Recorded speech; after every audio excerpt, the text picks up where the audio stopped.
بہت امپائر سلیم ہو گئے.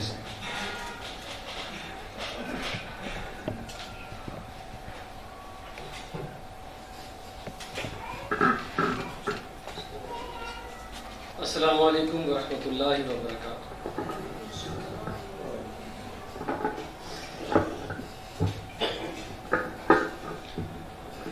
اعوذ باللہ من الشیطان الرجیم. بسم اللہ الرحمن الرحیم. ربی اشرح لی صدری ویسر لی امری واحلل عقدۃ من لسانی یفقہوا قولی. اللہم ارنا الحق حقا وارزقنا اتباعہ وَأَرِنَا الْبَاطِلَ بَاطِلًا وَارْزُقْنَا اجْتِنَابَهُ آمین یا رب العالمین. سامعین محترم، ہماری یہ تقریب تنظیم اسلامی کی سود سے آگاہی کی مہم کا حصہ ہے. اس وقت ہم پورے پاکستان میں آگاہی سود کی مہم جاری کیے ہوئے ہیں.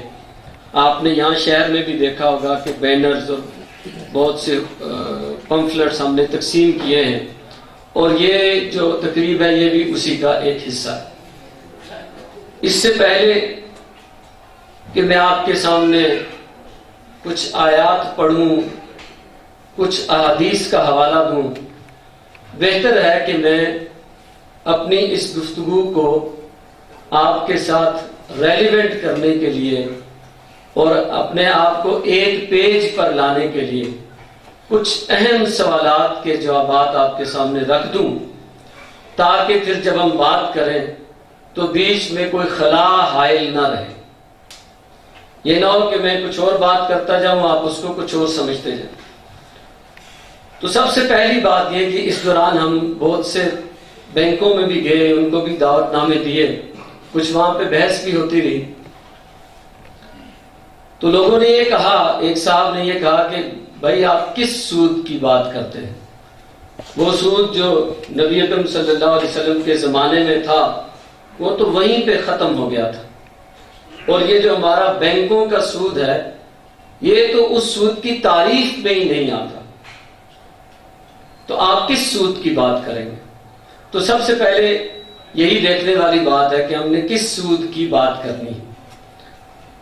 اردو کا لفظ سود ہے، انگریزی میں اس کے لیے دو الفاظ استعمال ہوتے ہیں. ایک لفظ ہوتا ہے interest, bank interest, commercial interest, اور دوسرا لفظ ہے یوزری. اور قرآن و حدیث کی جو اصطلاح ہے وہ ہے ربا.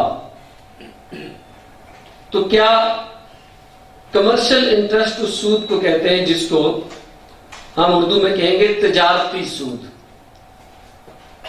اپنی تجارت کو بڑھانے کے لیے یا کسی تجارت میں کوئی پیسہ لگا کے وہاں سے سود لینا، اس کو کمرشل انٹرسٹ یا تجارتی سود کہتے ہیں.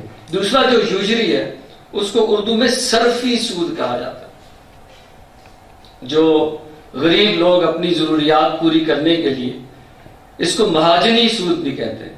کسی مہاجن سے سود لے لیا اور پھر اپنی ضروریات پوری کی، ضرورت تو پوری ہو گئی لیکن وہ سود ادا کرنا اس کے لیے مشکل ہو گیا، وہ بڑھتا چڑھتا رہا، اور پھر جو ہے نا اس کے لیے اگر وہ 100 روپے سود دیا تھا تو مہاجن آ کے تو اس کی بھینس کھول کے لے جائے گا. تو اس کو یوزری کہتے ہیں.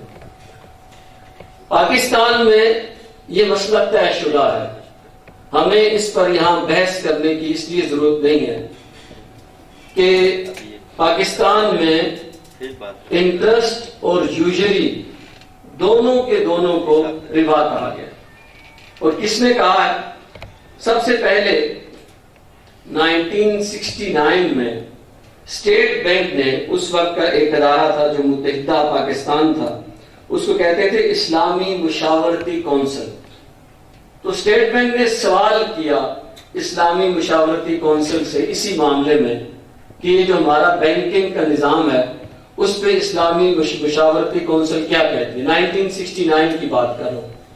تو اسلامی مشاورتی کونسل نے اس وقت یہ کہا تھا کہ یہ جتنا بھی بینکنگ کا تجارتی نظام ہے اس میں جو آپ قرضے دیتے ہیں، اس میں جو آپ کی اسکیمیں ہیں، یہ ساری کی ساری سود پر مبنی ہے، یہ سودی نظام ہے اور یہ ربا ہے 1969 میں۔ پھر اس کے بعد جب آپ کا 1973 کا آئین بنا، اس میں ایک شق تھی، دفعہ تھی، اس کو 38F کہتے ہیں، 38F۔ اس میں یہ طے کیا گیا، بتایا گیا کہ کیونکہ ہمارے ملک میں جو نظام ہے بینکوں کا، یہ سارا سودی نظام ہے، ربا ہے، اس کو ختم کرنا ضروری ہے۔ اور 1973 کے آئین میں حکومت کو 9 سال دیے گئے کہ آپ کے پاس 9 سال ہیں، ان 9 سالوں کے اندر اندر آپ نے اس سود کا خاتمہ کرنا ہے۔ لیکن شومی قسمت یہ کہ ہمارے جو اقتدار جن لوگوں کے پاس ہے، انہوں نے اس پہ کوئی کام نہیں کیا۔ پھر اس کے بعد 1991 میں ہمارے یہاں جو وفاقی شرعی عدالت ہے، اس میں ایک طویل سماعت ہوئی، جسٹس تنزیل الرحمان ان کی قیادت میں۔ تو اس کا جو نتیجہ نکلا، جسٹس تنزیل الرحمان نے وفاقی شرعی عدالت کے پلیٹ فارم سے یہ قرار دیا کہ بینک انٹرسٹ ربا ہے، یہ سود ہے۔ جس انٹرسٹ میں بینکس ڈیل کرتے ہیں، بینک کے سارے معاملات سودی ہیں اور ان کو بہرحال ختم کیا جانا چاہیے۔ اس کے بعد یہ ہوا کہ اس دوران حکومت تھی آپ کے ایک جمہوری وزیر اعظم کی، جن کے پاس بہت ہیوی مینڈیٹ تھا۔ وہ اس کے خلاف سپریم کورٹ میں چلے گئے کہ وفاقی شرعی عدالت نے ایک بہت ہی غلط فیصلہ دے دیا ہے، اس کو ریورس کروایا جانا چاہیے۔ اور انہوں نے سپریم کورٹ میں اس کے لیے اپیل دائر کی۔ تو پھر 1999 میں سپریم کورٹ آف پاکستان نے وفاقی شرعی عدالت کے فیصلے کی توثیق کر کہ ان کا یہ فیصلہ درست تھا۔ اب یہ 4 پلیٹ فارمز پہ یہ بات طے ہو چکی ہے کہ پاکستان میں جو بینکنگ والا سود ہے، بینک انٹرسٹ ہے، وہ ربا ہے۔ اس لیے ابھی اس پہ کوئی بحث کرنے کی ضرورت نہیں ہے۔ میرے پاس یہ 2 کتابیں ہیں، یہ پیچھے مکتبے پہ آپ کو مل جائیں گی۔ میں نے تو بہت مختصر سی تاریخ آپ کے سامنے رکھی ہے آئینی حوالے سے، اس میں بہت تفصیل سے ساری چیزیں لکھی ہوئی ہیں۔ اگر اس میں کوئی بات میں نے غلط کہہ دی ہو یا کسی کو کسی بات پہ اعتراض ہو یا اس کا حوالہ چاہیے، تو یہ 2 کتابیں پیچھے ادھر مکتبے پہ رکھی ہوئی ہیں، وہاں سے آپ ان کو لے کے جا سکتے ہیں اور اس میں پوری تفصیل جو ہے وہ موجود ہے۔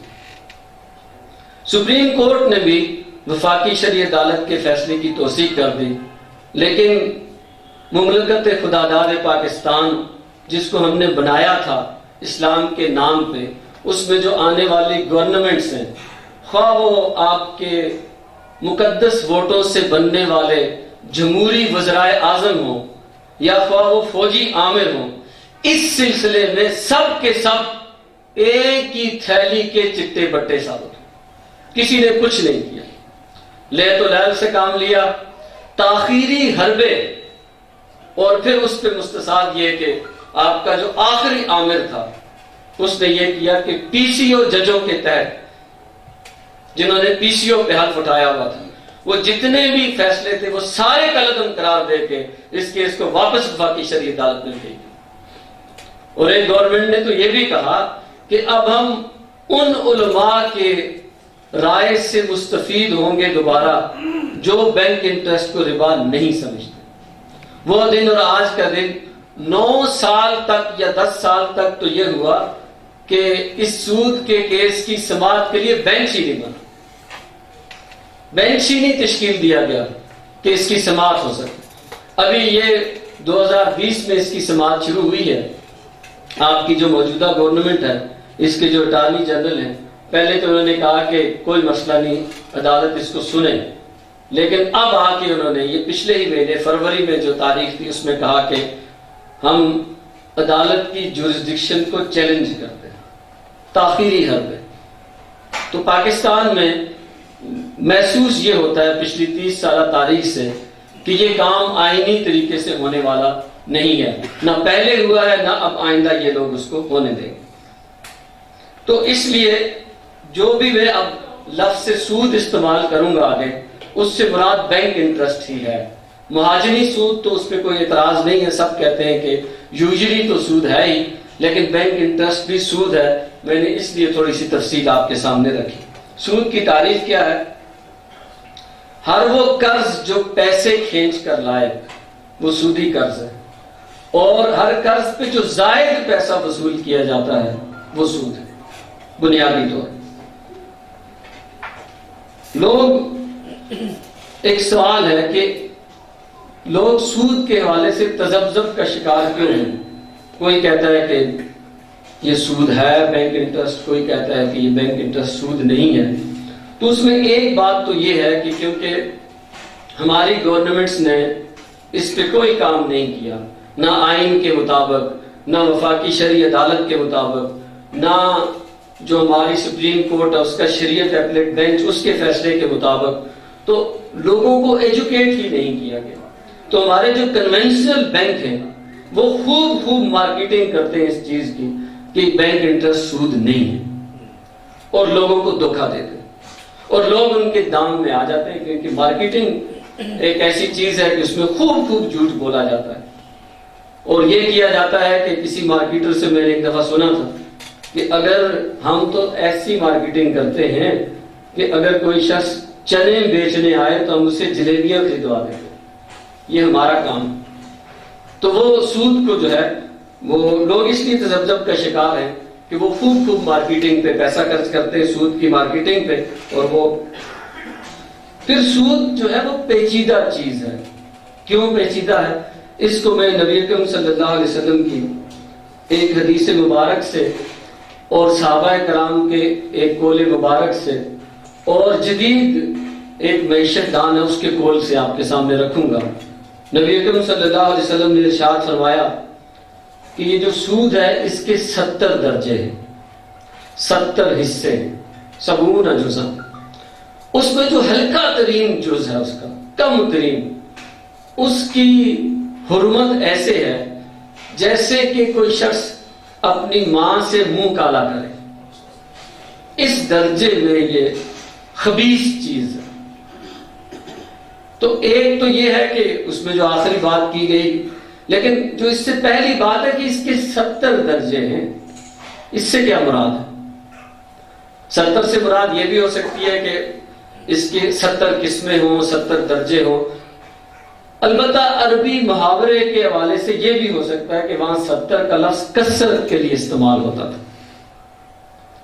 سود کی کثیر شکلیں ہیں، اور وہ ساری کی ساری شکلیں نبی اکرم صلی اللہ علیہ وسلم کے دور مبارک میں ظاہر نہیں ہوئی تھی، اب ظاہر ہو رہی ہے، اور آئندہ بھی ظاہر ہوتی رہیں گی، یہ اپنی شکلیں بدلتا رہے گا۔ 70 درجے سے یہ مراد زیادہ سے زیادہ اس کی شکلیں، جوں آپ کا اکانومی کا نظام کمپلیکس ہوتا چلا جائے گا، سود اپنے روپ بدلتا جائے گا۔ یہ بہروپیہ ہے، اپنے روپ بدلتا جائے گا۔ اس حوالے سے بھی اس کو سمجھنا مشکل ہے۔ اس کو سمجھنے کے لیے علم کا نور چاہیے، یا نور والا علم چاہیے، اس کے بغیر یہ سمجھ نہیں آتی۔ تو نبی اکرم صلی اللہ علیہ وسلم نے جو فرمایا کہ اس کے 70 درجے، اس پر حضرت عمر رضی اللہ تعالی عنہ، اگر میں غلط نہیں ہوں تو آپ رضی اللہ تعالیٰ عنہ نے فرمایا کہ صحابہ کرام کا طرز عمل سود کے حوالے سے یہ تھا کہ ہم ربا سے بھی بچتے تھے اور ریبا سے بھی بچتے تھے۔ ہم ربا سے تو بچتے تھے، ریبا سے بھی بچتے تھے۔ ریبا کیا چیز ہے؟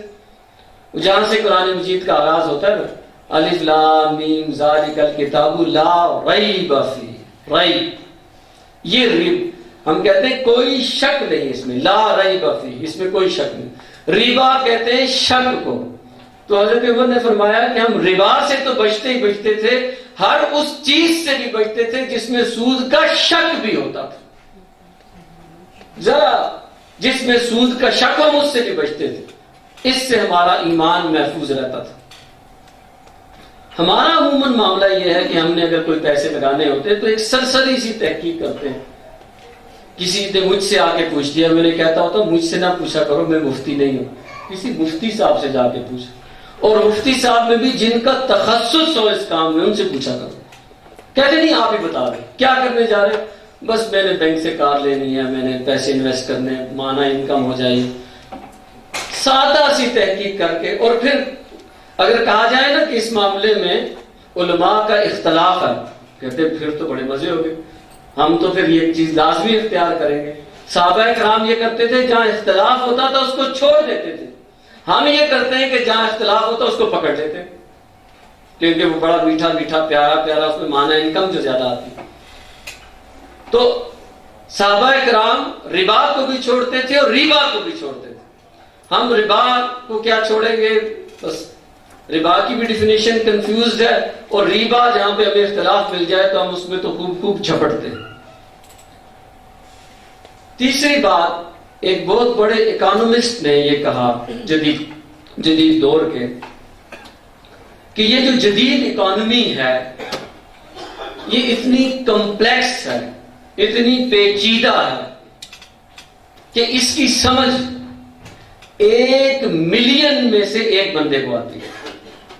1 ملین میں سے ایک بندے کو اس کی سمجھ آتی ہے کہ یہ ہے کیا. ملین آپ سمجھتے ہیں 10 لاکھ کو کہتے ہیں. اگر دنیا کی آبادی کوئی 6.5 ارب کہتے ہیں, کوئی 7 ارب کہتے ہیں, ہم 7 ارب مان لیتے ہیں, تو اس کو 10 لاکھ سے ڈیوائڈ کریں تو پتا چلا کہ پوری دنیا میں صرف 7,000 لوگ ایسے ہیں جو اکانومی کو اس ربا کے سسٹم کو سمجھتے ہیں, باقی کو سمجھ نہیں آتا. پاکستان کی آبادی 22 کروڑ ہے, اس میں اگر یہ فارمولا لگایا جائے تو پورے پاکستان میں 220 لوگ ایسے ہوں گے جو اس سسٹم کو سمجھتے ہیں. میرا گمان ہے کہ اس حال میں بھی شاید ان 220 لوگوں میں سے کوئی بندہ نہ بیٹھا ہو. اپنے لیے تو میں کہتا ہوں, ہو سکتا ہے کوئی عالم ایسا بیٹھا ہو کہ جو اس کو سمجھتا ہو. تو یہ سمجھ ہی نہیں آتی, انتہائی کمپلیکس چیز. تو اس حوالے سے بھی لوگ جو ہیں سود کی وجہ سے بہت ہی کنفیوزڈ ہیں. تیسری بات یہ ہے کہ جب بھی آپ بینک والوں سے یا سود لینے دینے والے اداروں سے بات کرتے ہیں تو آپ کی بات سننے کے بعد آپ پہ تھپتی چست کرتے ہیں. کہتے ہیں مولوی صاحب آپ سود کے بڑے چیمپئن بنے پھرتے ہیں, اگر یہ سود حرام ہے تو لائیے نا متبادل کیا ہے, آپ نے کبھی اس کا متبادل دیا ہے. اور پھر ساتھ یہ بھی کہہ دیتے ہیں کہ دیکھیں یہ جو آج کی جدید اکانومی ہے یہ بغیر سود کے چل ہی نہیں سکتی. میں آپ کو عرض کروں کہ انہوں نے آپ کی آنکھوں میں دھول جھونکی ہے. انٹرنیٹ موجود ہے, جائیے گوگل کیجئے اور لکھیے کہ دنیا کے ان ممالک کی لسٹ بتاؤ جہاں پہ سود کی شرح اس کے بینکوں میں 0 ہے یا مائنس ہے. وہ میں یہ لے کے آیا ہوں یہاں پہ. Switzerland, Germany, Netherland, Sweden. Switzerland میں شرح سود ہے -0.923, -0. Finland, Australia, Ireland, Belgium, یہ مائنس شرح سود کیا ہوتی ہے؟ آپ بینک میں پیسے رکھتے ہیں, بینک والے آپ کو اس پر سود دیتے ہیں. مائنس شرح سود یہ کہ آپ بینک میں پیسے رکھتے ہیں, بینک آپ سے پارکنگ فیس لیتا ہے. آپ نے اپنا سرمایہ یہاں پارک کر دیا, آپ اس کی فیس دیں, اس کو مائنس شرح سود کہتے ہیں.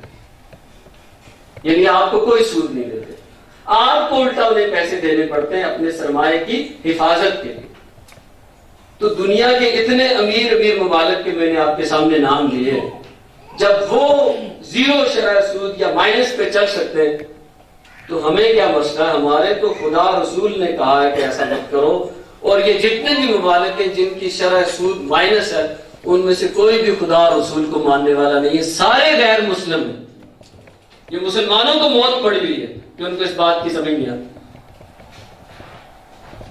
پھر دوسری بات یہ ہے کہ کیا مولوی جو ہے وہ بینکنگ کا نظام دینے کے لیے آئے تھے؟ وہ تو آپ کو اللہ رسول اور حرام حلال پڑھانے آئے تھے. تو اگر مولویوں سے بینکوں کا نظام مانگنا ہے تو آ جاؤ تم مدرسوں میں بیٹھو, ہم جا کے بینکوں میں بٹھا دیتے ہیں ان کو. علماء کا یہ کام نہیں ہے, کرو گے تم ہی, اور دنیا میں ہو بھی رہا ہے. کسی بھی ملک کا جہاں پہ مائنس شرح سود ہے اس کا رول ماڈل کاپی کیا جا سکتا ہے, کیا مسئلہ ہے؟ لیکن کیا کہ نیت نہیں ہے کرنے کی, اور پھر یہ ہے کہ آپ کو یہ چکر دیتے. لیکن آپ چکر نہ کھائیے گا، علم جو ہے اب بہت پھیل چکا ہے، جائیں ڈھونڈیں تلاش کریں، آپ کو وہ ملک مل جائیں گے، اور کوئی ایسا نہیں ہے کہ سود کے بغیر اکانومی نہ چلتی ہو، چلتی ہے، اور بہت سے امیر ممالک کی چلتی ہے۔ اگلا سوال، یہ سارے سوالات میں ذرا وہ آیات پڑھنے سے پہلے آپ کے سامنے رکھنا چاہ رہا ہوں کہ تاکہ آپ اور میں ایک پیج پہ آ جائیں۔ پھر یہ بات کہ اسلامی بینکنگ کیا ہے، اسلامی بینکنگ کے حوالے سے میں کچھ گزارشات عرض کروں گا۔ میں یہ عرض کروں گا کہ اسلامی بینکنگ کوئی اسلامی بینکنگ نہیں ہے، بلکہ صحیح تر الفاظ میں یہ بینکنگ کو غیر سودی کرنے کی ایک اچھی کوشش ہے۔ بینکنگ کو غیر سودی بنانے کی ایک اچھی کوشش ہے۔ ایک جگہ پہ ایک بینک نے وہ ایک تقریب منعقد کی اور اس میں انہوں نے ایک ویڈیو دکھائی حضرت مولانا تقی عثمانی صاحب کی، تو اس میں انہوں نے فرمایا کہ جو ماڈلز میں نے ان کو بنا کے دیے بینک والوں کو، تو انہوں نے اپنے طور پہ کہا کہ وہ تو پرفیکٹ ہے، کہ وہ 100% ان میں سود نہیں ہے۔ تو کیا سودی بینک، یہ جو اسلامی بینک ہے، یہ 100% غیر سودی ہے؟ تو انہوں نے یہ فرمایا کہ میں نے جو ماڈل بنا کے دیے وہ تو 100% غیر سودی ہیں، لیکن بینک امپلیمنٹیشن میں کہیں نہ کہیں ڈنڈی مار جاتے ہیں۔ مثلا میں آپ کے سامنے ایک معاملہ رکھتا ہوں، یہ جو قسطوں پہ نظام کا معاملہ ہوتا ہے، اس میں ایک چھوٹی جماعت علماء کی تو وہ ہے جو یہ کہتی ہے کہ قسطوں پر چیز لینا ہی حرام ہے۔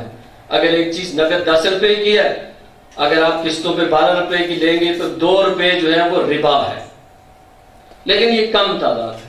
جمہور یا زیادہ لوگ یہ کہتے ہیں کہ نہیں، اگر کوئی ایسا سودا ہو کہ جس میں قیمت بھی طے ہو جائے، مدت بھی طے ہو جائے، قیمت بھی طے ہو جائے اور مدت بھی طے ہو جائے، وہ 2 شرائط کے ساتھ جائز ہے۔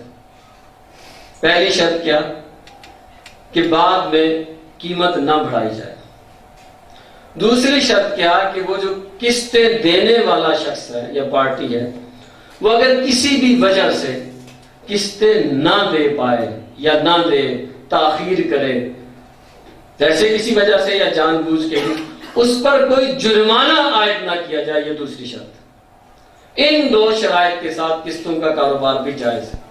تو اس سٹیج پہ آنے سے پہلے میں اسی شہر کے ایک مشہور اسلامی بینک کے پاس گیا، ان کے کار فائنینسنگ میں گیا، وہاں ان سے میں نے پوچھا تو انہوں نے یہ کہا کہ یہ جو دوسری شرط ہے نا جرمانے والی، ہم جرمانہ عائد نہیں کرتے، ہم چیریٹی لیتے ہیں۔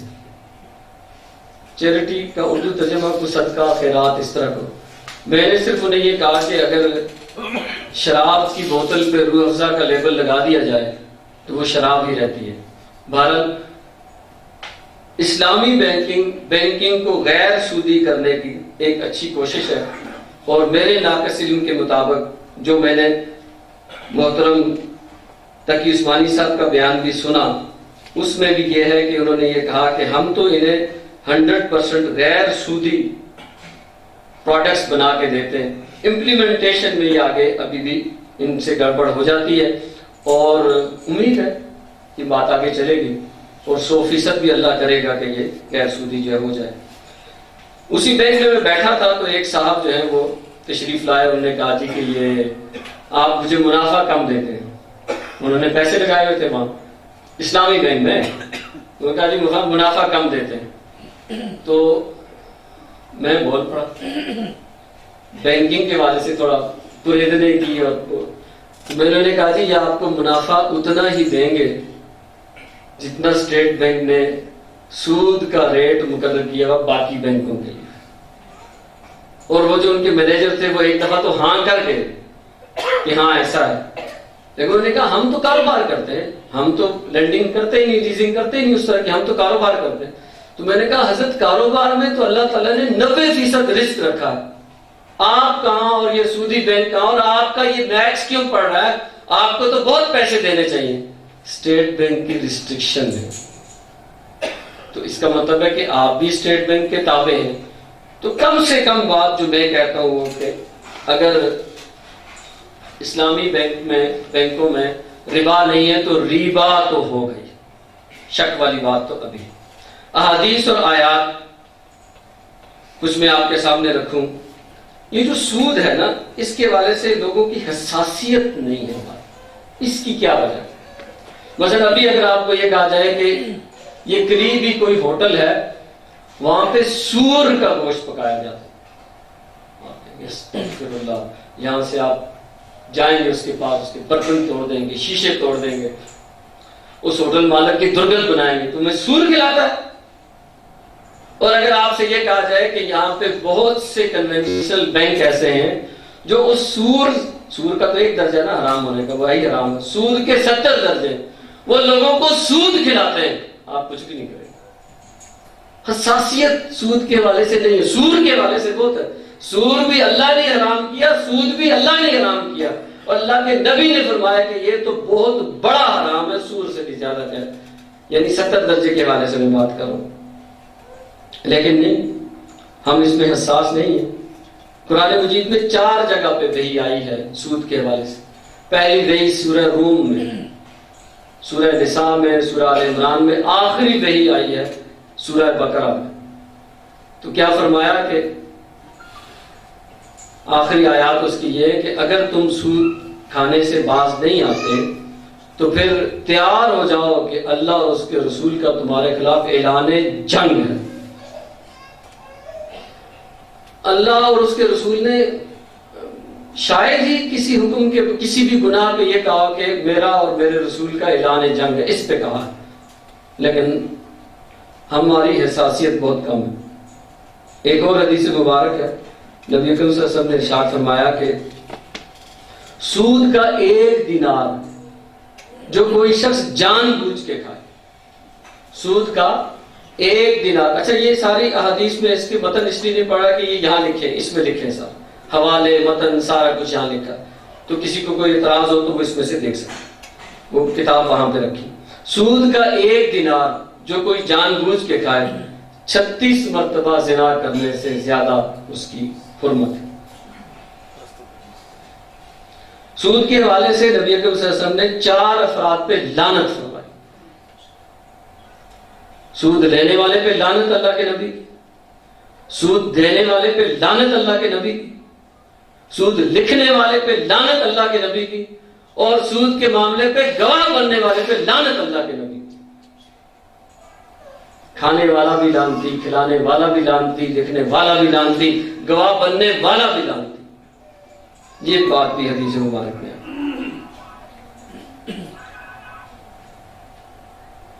یہ جو کرنسی ہے نا، اکثر اس کرنسی کا حوالہ دے کے لوگ کہتے ہیں یہ انفلیشن ہو جاتی ہے، یہ ہوتا ہے، کرنسی گھٹ جاتی ہے. یہ کرنسی کا معاملہ بھی بڑا عجیب ہے، نہ سمجھ آنے والا، لا ینحل. نبی اکرم صلی اللہ علیہ وسلم نے ارشاد فرمایا کہ مطلب اصطلاح ہم کہیں گے کہ 6 چیزوں کو آپ صلی اللہ علیہ وسلم نے کرنسی فرمایا. اس میں سونا، چاندی، کھجور، گندم، جو اور نمک. یہ 6 چیزیں جو ہیں ان کو ایز اے کرنسی استعمال کیا جاتا ہے. ایک اصطلاح استعمال ہوتی ہے، اس کو ہم کہتے ہیں انٹرنسک ویلیو. انٹرنسک ویلیو ایسی چیز جس کے اندر اپنی مالیت موجود ہو. یہ جو کاغذ کا نوٹ ہوتا ہے نا، اس کی کوئی انٹرنسک ویلیو نہیں ہوتی. آپ کو پتا ہے کہ یہ جو $100 پرنٹ کیا جاتا ہے یہ 19.4 سینٹس میں پرنٹ ہوتا ہے. ڈالر کے جو پیسے ہوتے ہیں نا اس کو سینٹ کہتے ہیں. 19 پیسے میں $100 کا نوٹ پرنٹ ہوتا ہے. آپ گوگل پہ جائیں، اپنی کرنسی کے بارے میں پتا کریں. 500 روپے کا نوٹ 2.94 پیسے میں پرنٹ ہوتا ہے. 500 روپے کا نوٹ 2.94 2.94 پیساز میں پرنٹ ہوتا ہے. اس کے اندر کوئی ویلیو نہیں. ہاں یہ ضمانت کے طور پہ استعمال ہوتا ہے. یہ ضامن ہے اسٹیٹ بینک اس چیز کا کہ اس کے پیچھے کچھ ہے. کیا ہے؟ اس کے پیچھے سونا ہے. آغاز اس کا ہوا تھا وہ 12ویں صدی عیسوی میں قبلائی خان سے جب وہ اپنے دارالحکومت سے نکلتا تھا تو سونا لے کے چلنا مشکل ہوتا تھا، اس کو کیری کرنا بھی مشکل ہوتا تھا، پھر وہ جنگ بھی ہوتی تھی، لوٹ مار ہو جاتی تھی۔ وہ یہ کرتا تھا کہ جہاں پہ جا کے کوئی چیز خریدتا تھا لکھ کے دے آتا تھا، اتنا سونا اس کے بدلے میں تمہیں ملے گا، دارالحکومت آ کے لے جانا۔ تو لوگ قبلائی خان کی بات پہ یقین کرتے تھے، تو وہ اس کی جو پرچی ہے وہ لے جاتے تھے دارالحکومت میں اور وہاں سے سونا مل جاتا تھا۔ بعد میں یہ ہوا کہ انہوں نے کہا سونا لانے کی کیا ضرورت ہے، سونے کی پرچی ہے نا، وہ آپس میں ایکسچینج کرنا شروع ہو گیا۔ یہاں سے آغاز ہوا پیپر کرنسی کا، پھر یہ بات وہاں سے ایران گئی، ایران سے اٹلی گئی، اٹلی سے یہ بات جو ہے وہ وہاں پہ آپ کے انگلینڈ میں چلی۔ ہوا یہ کہ ہر ملک پھر کرنسی کا نظام بنتے بنتے یہ ہوا کہ لمبی سٹوری کو کٹ شارٹ کرے، اس میں لکھی ہے ساری سٹوریاں، کہ ملکوں کے لیے یہ ضروری تھا کہ اپنا جو نوٹ وہ پرنٹ کرتے تھے اس کے پیچھے سونا رکھنا۔ $1 جو ہے کتنے سونے کے برابر ہوتا تھا؟ $35 کے عوض 1 اونس سونا ملتا تھا۔ $35 کے عوض 1 اونس سونے کی قیمت مقرر ہوئی۔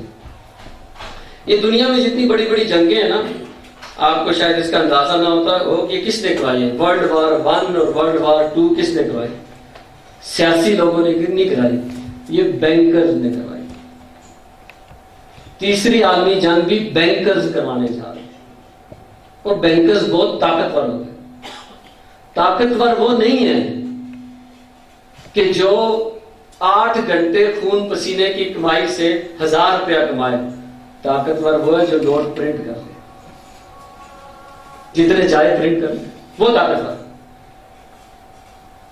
تو یہ ورلڈ وار 1 اور ورلڈ وار 2 تک یہ تھا کہ سونا ہوگا ہر کرنسی کے پیچھے، لیکن حالات مشکل ہو گئے، لوگوں کو اسلحہ خریدنا تھا اور انہوں نے ایکسٹرا نوٹ پرنٹ کرنا شروع کر دیے۔ سونا تھوڑا تھا، پیسے زیادہ انہوں نے پرنٹ کیے۔ انہوں نے کہا چلو جنگ کا وقت ہے، پہلی عالمی جنگ میں کہا جنگ کا وقت ہے تو بعد میں ہم اس سٹینڈرڈ کو دوبارہ درست کر لیں گے۔ اوپر سے دوسری عالمی جنگ آئی تو سب کی کمر ٹوٹ گئی اور سب یہ سمجھ گئے کہ اب ہم سونے کے معیار پہ پورا نہیں اتر سکتے۔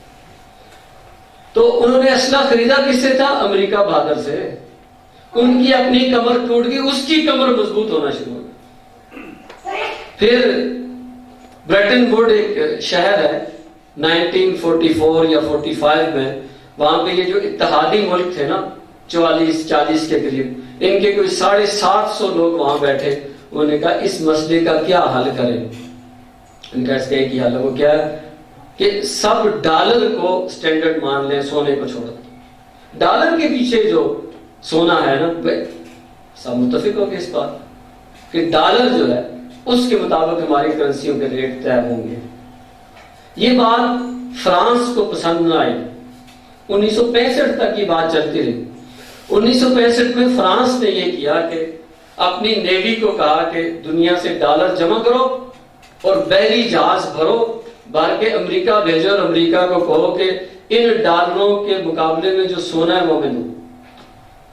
اب امریکہ بہادر کی نیندیں اڑ گئی۔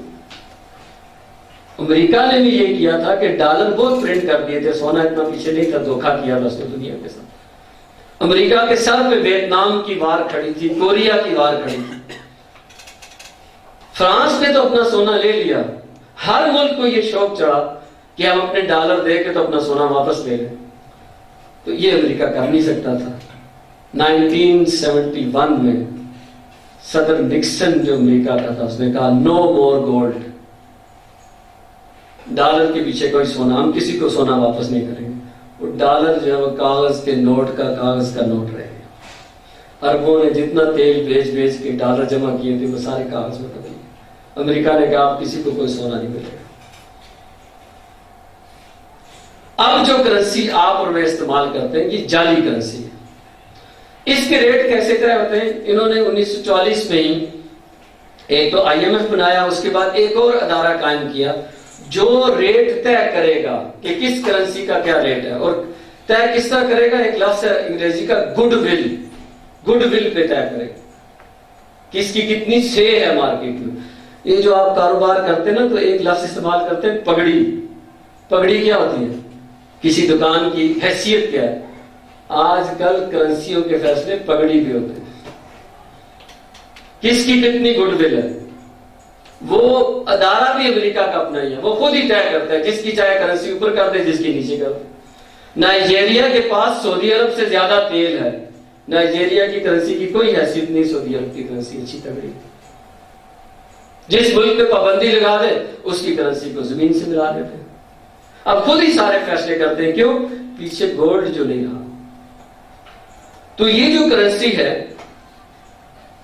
جب تک اس کے پیچھے گولڈ نہیں آئے گا, پاکستان کے پاس اس وقت اس کا جو گولڈ والٹ ہے اس میں 65 میٹرک ٹن گولڈ ہے. 65 میٹرک ٹن. امریکہ کے ساتھ کمپیئر کرنا چاہے تو 8000 میٹرک ٹن گولڈ اس کے پاس پڑا. انڈیا کے ساتھ کمپیئر کرنا چاہیں تو 123 میٹرک ٹن گولڈ انڈیا کے پاس, ہمارے پاس 65. آئی ایم ایف آپ کی گورنمنٹ کے پیچھے مسلسل لگا ہوا ہے کہ اس گولڈ کو بیچ کے اس کی جگہ ڈالر لے لو. دیکھیں یہ حادثہ آپ کے ساتھ کب ہوتا ہے.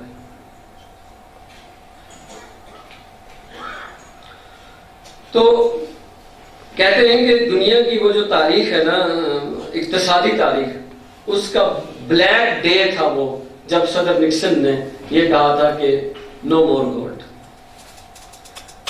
یہ وہ وقت ہے کہ جب یہ جو جیسے حضرت نے بھی حوالہ دیا کہ مسلمانوں کو کچھ ہوش آنے لگا اور انہوں نے یہ سوچا کہ یہ جو غلامی ہے اس سے جان چھڑائی جانی چاہیے. وہ مشرق سے مغرب تک مسلمان ملکوں میں تحریکیں اٹھنا شروع ہوئیں. اس سے پہلے پاکستان 1947 میں آزاد ہوا ہے. مالیاتی نظام اپنے تمام تر تفصیلات کے ساتھ 1945 میں مکمل ہو چکا تھا. اور وہ جو اقبال نے کہا کہ ہم نے خود شاہی کو پہنایا ہے جمہوری لباس, جب ذرا آدم ہوا خود شناس و خود نگر. آدم کو ذرا یہ پتہ چلا کہ غلامی بری چیز ہے تو ہم نے شاہی کو ایک دم جمہوری میں بدل دیا, فوجیں واپس بنا دی, لیکن ایک ایسا اقتصادی نظام دے دیا کہ وہ پھر بھی ہمارے غلام رہیں گے. غلامی کی شکل بدل گئی. حضرت علی رضی اللہ تعالیٰ عنہ کا قول مبارک ہے کہ مقروض غلام ہوتا ہے, مقروض غلام ہوتا ہے. آج ایک اندازے کے مطابق ہمارا ہر نیا پیدا ہونے والا بچہ 1,75,000 روپے کا غلام پیدا ہوتا ہے. اب انہوں نے ایسا سسٹم دے دیا کہ آپ کی آنے والی نسلیں غلام پیدا ہو رہی ہیں. پہلے تو بڑے لوگ غلام ہوتے تھے, فوجیں آتی تھی, گولیاں چلتی تھی, وہ ہٹا دیا. اب نیا نظام, قوموں کو قرضے دیے جائیں گے, افراد کو نہیں, قوموں کو, اور ان کے بچے غلام پیدا ہوں گے, ہو رہے ہیں ہمارے. تو اچھا اس کے خلاف کوئی بات اٹھائے, بات کرے, جان سے ہاتھ دھونے پڑتے ہیں بھائی, جان سے. یہ شاہ فیصل اور بھٹو کو کیا سودا سمایا تھا صاحب, ایک الگ بلاک بنائیں گے, اپنا بینک بنائیں گے, ٹھہرو, اس کو اس کے بھتیجے کے ذریعے اور یہاں عدالت کے ذریعے. یہ صدام کا اصل قصور کیا تھا؟ اس نے کہا تھا کہ تیل کا کاروبار اب ڈالر میں نہیں کریں گے. میں کہا ٹھہر جا, تو رہے گا تو کرے گا. صدر محمد قذافی نے کیا کہا تھا؟ اس نے بھی یہی کہا تھا, مار دیا چاروں کو. یہ آپ کا مہادیر, یہ پچھلے سال اس کی گورنمنٹ گئی ہے, 25 سالہ گورنمنٹ, اس نے کیا کہا تھا؟ ہم درہم و دینار جاری کریں گے. نے کہا تو رہے گا تو جاری کرے گا. یہی کرسی. جو بھی مسلم حکمران یہ بات کرے گا وہ باقی نہیں بچے گا, اس کو مار دے گا. یہ عام آدمی تو خیر پستے ہیں, مرتے ہیں, سارا ہے. میں یہ مسلمان حکمرانوں کی بات کر رہا ہوں, حکمران. اچھا یہی بات رشیا اور چائنا نے بھی کہی ہے. چائنا نے ایک نیا بینک بنایا ہے آئی ایم ایف کے مقابلے میں, 50 کے قریب لوگ اس میں شامل ہیں, اور وہ اب ڈالر کا مقابلہ کرنا چاہتا ہے. یہی بات رشیا نے کہی کہ ہمارے ساحلوں پہ جو تیل آئے گا اس کی لین دین ڈالر میں نہیں ہوگی. یہی بات چائنا نے کہی. اب ہمارے والوں کو تو مار دیا انہوں نے. اللہ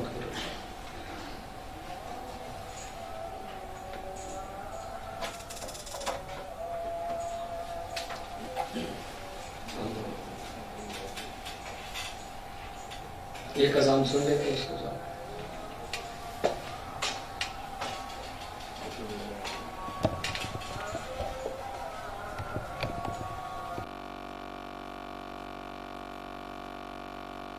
وہ تو مار لیا, ہم تو کمزور تھے. یہ جو دو ہیں چائنا اور رشیا, یہ سپر پاورز ہیں, ان کو مار نہیں سکتے. اس کے لیے تیسری عالمی جنگ کی تیاری ہو. اس سے پہلے کہ وہ کیپٹلزم کو گرائیں یا کیپٹلزم کو نقصان پہنچے, تیسری عالمی جنگ ہوگی. میں بہت سی آیات لکھ کے لایا تھا, ایک آیت اس کا ترجمہ آپ کے سامنے رکھوں گا اور اجازت چاہوں گا. یہ سورہ بقرہ کی آیت نمبر 278 ہے. اللہ رب العزت کا ارشاد گرامی ہے, اعوذ باللہ من الشیطان الرجیم, یا ایھا الذین آمنوا اتقوا اللہ وذروا ما بقی من الربا ان کنتم مؤمنین. صدق اللہ العظیم. یا ایھا الذین آمنوا, یعنی آپ سے اور مجھ سے مخاطب ہے قرآن مجید. اے ایمان والو, اے کلمہ پڑھنے والو, اے محمد رسول اللہ صلی اللہ علیہ وسلم کی امت والو, سنو میری بات. کیا بات ہے؟ اتقوا اللہ, دیکھو اللہ سے ڈرو, اللہ سے ڈرو. یہ جتنے بھی قوانین ہیں نا, اللہ سے ڈرے بغیر اس پہ عمل نہیں ہوتا. اللہ سے ڈرو. اور وَذَرُوا مَا بَقِيَ مِنَ الرِّبَا, چھوڑ دو جو ربا میں, جو سود میں باقی بچتا ہے. یہ آیت جب نازل ہوئی تھی تو حکم آیا تھا.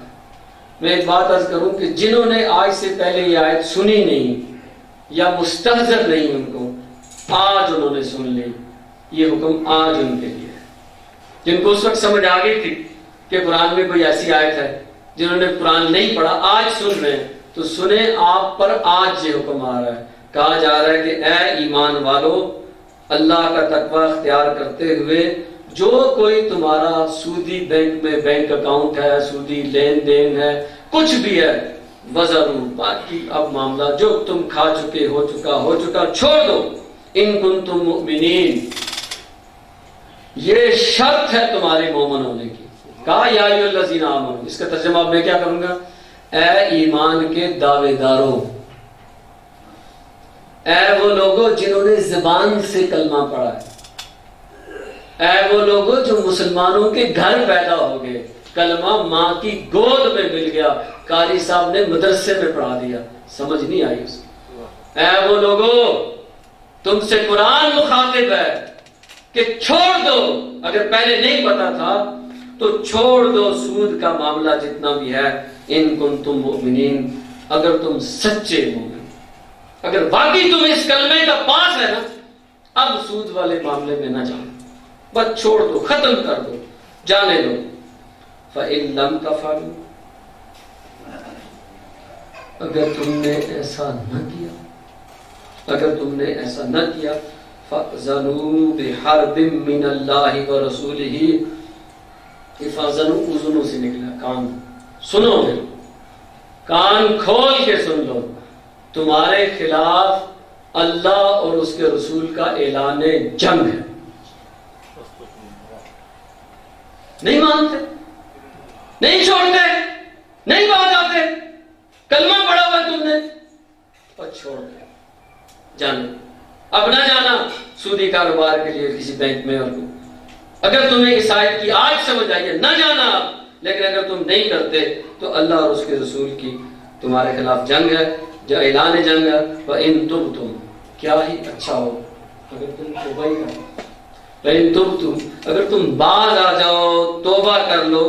فَلَكُمْ رُءُوسُ أَمْوَالِكُمْ, اصل مال تمہارا حق ہے, اصل مال تمہارا حق ہے.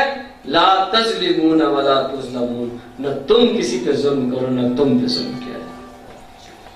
اقول قولی ھذا واستغفر اللہ لی ولکم ولسائر المسلمین والمسلمات. ایک بات, اگر کسی کے دماغ میں اقامت دین کا سودا سمایا ہے تو اقامت دین ممکن نہیں ہے اس قوم کے لیے جو اللہ اور اس کے رسول کے ساتھ جنگ کی حالت میں.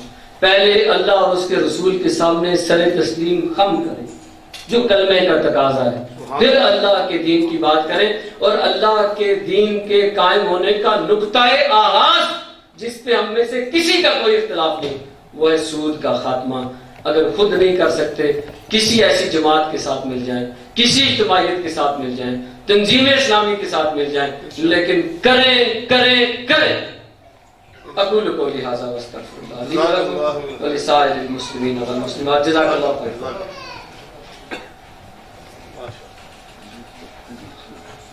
حضرات گرامی، اللہ کا شکر ہے کہ ہم اس روایت کو برقرار رکھنے میں کامیاب ہو گئے کہ ہم جو وقت دیتے ہیں اسی پہ اپنے پروگرام کا آغاز کرتے ہیں اور اسی پہ اختتام کرتے ہیں.